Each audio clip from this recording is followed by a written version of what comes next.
Well, good afternoon, everyone. My name is Brian Steele. I work as the executive director here for the Phoenix Dream Center.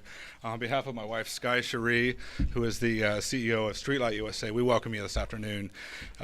We would like to foremost extend our most heartfelt thanks and appreciation to Governor Ducey and Ms. McCain and Director Arantia and Maria for the amazing work that's been happening on the Governor's Council. We really are seeing changes in our state for human trafficking. There's bad news today. The bad news is that human trafficking is real, and it's in our community, and it's affecting some of the most vulnerable among us, our children. It does not seem to discriminate against wealth or race or any other factors that you might know. It's just a vicious attack on the children and the young people. But there is great hope, and there is good news today. And the good news is that Arizona is not having it. Arizona is committed. Arizona is compassionate about this issue of human trafficking. We're committed to recovering those that are out there that are being victimized. We're committed to helping them find restoration, and foremost, we're committed to preventing this. Our amazing men and women in law enforcement work tirelessly. We know them. They work 24 hours a day with the heat unit, trying to rescue and recover these. Over the last several years, they've recovered thousands, if not tens of thousands, of young people out of our community. We're so proud of law enforcement. And then service providers like Streetlight and the Dream Center and so many others across Arizona work 24 hours a day to help these young people recover a sense of a life that they can dream and have once again. And then councils like this work tirelessly to change legislation and to move the ball forward to actually prevent this from happening to the next generation. It is our great honor today to introduce you to a true champion in the fight for human trafficking. He has worked personally on task forces, on councils, and he's personally created and fostered an environment that I kid you not, is second to none in the United States for the fight for human trafficking. Would you all join me in the back in welcoming our Governor Doug Ducey.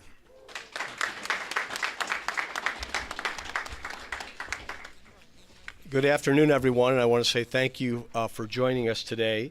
Of course, today we're at the Phoenix Dream Center, and I want to recognize January as Human Trafficking Prevention Month.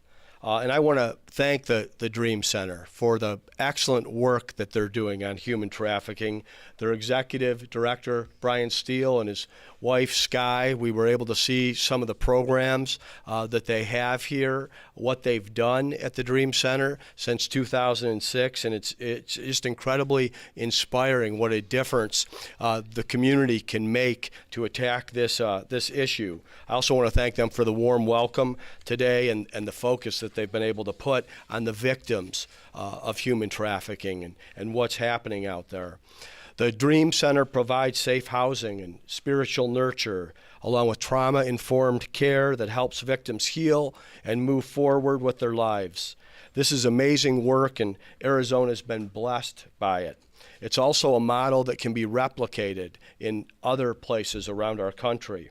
I want to thank the Arizona Human Trafficking Council, which is founded and co-chaired by Cindy McCain and Gil Arantia, for your work on this issue and their critical roles in educating and preventing human trafficking. And I want to say to Cindy directly, your personal dedication to this heinous crime has made all the difference, not only in this state, but raising this issue nationally and globally. And I thank you for your commitment. And then to Gil Arantia, who I'm fortunate enough to work with every day in Arizona state government, thanks for your leadership in ensuring that we have zero tolerance around human trafficking in the state of Arizona. Worldwide, human trafficking affects 25 million people, but it's very difficult to detect. In fact, less than 2% of human trafficking victims are ever identified. In Arizona, the average age to enter sex trafficking is only 14 years old. and as many as 1 in 3 homeless young adults have experienced sex trafficking. The Arizona Human Trafficking Council has been essential in expanding efforts to identify these victims and connect them to services like you see today. The council has also been crucial for providing community stakeholders with the tools and training necessary to find the bad guys and hold them accountable. Thanks to their work, Arizona's youth, our tribal nations, and our entire state is more engaged on this issue. In fact, the council has informed and trained thousands of people to assist in the fight against human trafficking. The council has also been a driving force behind strengthening Arizona's laws against perpetrators and making sure the dignities of victims is upheld in our statutes, and there's more work left to be done there. Last year, thanks in large part to this great work, I was honored to be appointed to the National Advisory Committee on the Sex Trafficking of Children and Youth in the United States. This spring, Arizona will host this national committee, and we look forward to sharing many of the practices and policies that have made Arizona a leader in this fight. I don't think it can be overstated enough, and the media can be a huge help here. Human trafficking is real, it's pervasive, and it's an issue that Arizona is taking very seriously. Working together, we can and must bring human trafficking to an end. And with that, I'd like to hand it over to someone who I believe has been the leader on this effort in the state of Arizona, and as I said, nationally and internationally, Cindy McCain, to share more on this ongoing fight. Cindy? Thank you, Governor Ducey. I appreciate the fact that you have named January the Human Trafficking Prevention Month in Arizona, and you and Maria together have made such a difference on the awareness for people like all of you in this room and those around our state that didn't really know perhaps that there was such a thing, or if there was, they didn't know what they were looking at. So I deeply appreciate all the work that you have done and your continued efforts on this. I'm grateful also because Governor Ducey, his continued leadership in this fight. He has served on the initial human trafficking task force, which is something we began kind of ad hoc under Governor Brewer, and then mercifully made this a permanent entity. We are now the Human Trafficking Council. We meet monthly. We work very hard on these issues together with many, many other people who have graciously volunteered their time to join the council as well. It's an honor for me to also stand here next to Gil Arantia and to serve as his co-chair on the council. Gil's dedication to finding creative solutions to assist victims and take perpetrators off the streets is unparalleled, and his tenacious leadership on this issue is just simply remarkable. I'm truly inspired by the tremendous work being done all across Arizona around human trafficking, as members of the Human Trafficking Council bring their collective knowledge and experience and agency strength to the fight. Our state is getting a lot done right now. We are becoming a national example for innovative programming on trauma-informed victim care and prosecution of traffickers. Make no mistake, there is more to do, and we will continue to work together to end this horrific crime in our state and around the world. Since its inception, the Arizona Human Trafficking Council has trained over 31,000 citizens in Arizona to identify the signs of human trafficking and know what to do when they see it. This includes specialized training for prosecutors, law enforcement, as well as forensic and ER nurses, first responders, school resource officers, and ordinary concerned citizens. The McCain Institute, Governor's Office of Youth, Faith, and Families, and Arizona Prosecuting Attorneys Advisory Council co-sponsored a full day of training just last week to enhance our state's prosecutors' ability to prosecute both sex and labor trafficking. Maricopa County attorneys recently won a 190-year sentence for a trafficker who was trafficking children. That is, bar none, the best I've heard yet, ever.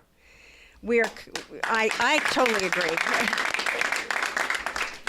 We are confronting this problem on all sides, and I applaud the Maricopa County's Attorney's Office for taking these cases and prosecuting traffickers to the fullest extent of the law.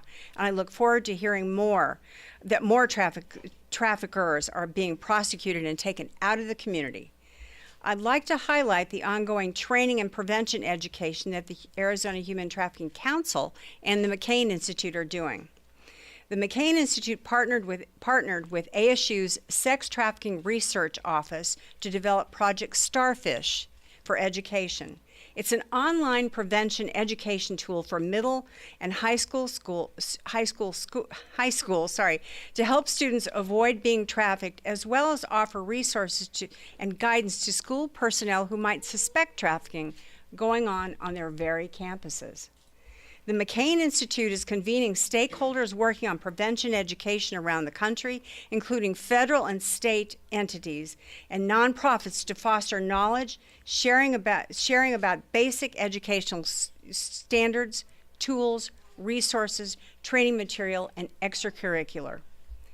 As Governor Ducey mentioned, he has recently been appointed to the National Advisory Council on Human Trafficking through the Department of Health and Human Services, another example of Arizona leading on this issue. Gil and I look forward to welcoming the National Council members to Arizona later this month and to show them firsthand all of the good work that has been done right here in Arizona. They are looking to Arizona's success for best practices on comprehensively fighting human trafficking, and we are happy to share. I am so pleased to be back here today also to the Dream Center. It's fitting that we recognize Human Trafficking Prevention Month right here. It's the place of hope and healing for victims of trafficking.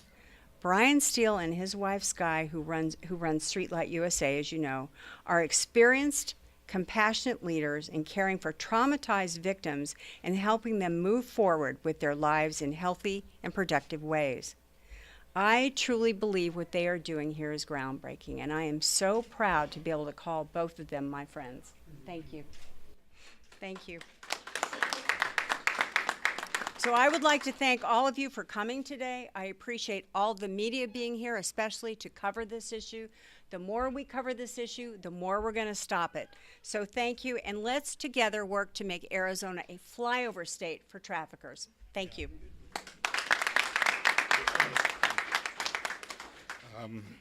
That does conclude our time for today. I don't believe that as a group we are taking questions. However, we'll be available. Some of us will be available afterwards for some comments. And I'm going to go ahead and end it before I start bawling. I'm about to start crying after those comments. But thank you all so much. As was communicated here today, a lot has been done. And I would argue to say that more has been done here than probably anywhere in the Republic. But there's a lot left to do. So thank you for helping us tell that word out there, to tell that story. Thank you.